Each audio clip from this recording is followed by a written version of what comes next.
လူမျိုးတို့သည်အဘယ်ကြောင့်ယုံရင်ခတ်ပြုကြသနည်းလူစုတို့သည်အဘယ်ကြောင့်အချီးနှီးကြံစီကြသနည်း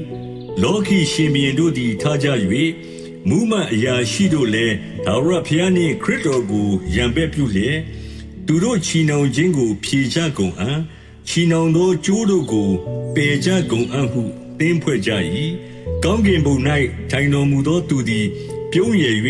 ထာဝရဘုရားသည်သူတို့ကိုကဲ့ရဲ့တော်မူ၏ထိုအခါအမျက်တော်ထွက်၍သူတို့ကိုမိန့်တော်မူမည်ပြင်းစွာသောအမျက်တော်နှင့်သူတို့ကိုပူပန်စေတော်မူမည်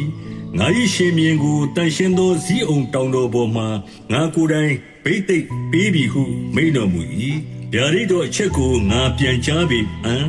ထာဝရဘုရားကသင်သည်ငါသားဖြစ်၏ယနေ့ပင်သင်ကိုငါဖြစ်ပွားစေပြီငါကိုတောင်းလောလူအမျိုးမျိုးတို့ကိုသင်၏အမွေဥစ္စာဖို့ငါပေးမည်မြေကြီးစွန်းတိုင်အောင်ပိုင်ထိုက်သောအခွင့်ကိုလည်းငါပေးမည်သင်သည်သူတို့ကိုတန်လှန်တန်နှင့်အုပ်ဆိုး၍မြေအိုးကိုခွဲဖျက်တဲ့ကဲ့သို့ခွဲဖျက်လိမ့်မည်ဟုငါအားမိန့်တော်မူပြီ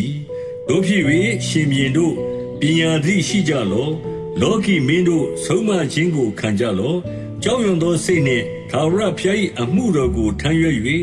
တုန်လှုပ်ခြင်းနှင့်ဝမ်းမြောက်ကြလော့သားတော်ကိုနမ်းကြလော့တို့မဟုတ်လျှင်အမျက်တော်ထွက်၍သင်တို့သည်လမ်း၌ပျက်စီးခြင်းသို့ရောက်ကြလိမ့်မည်အမျက်တော်သည်ချက်ချင်းထွက်လိမ့်မည်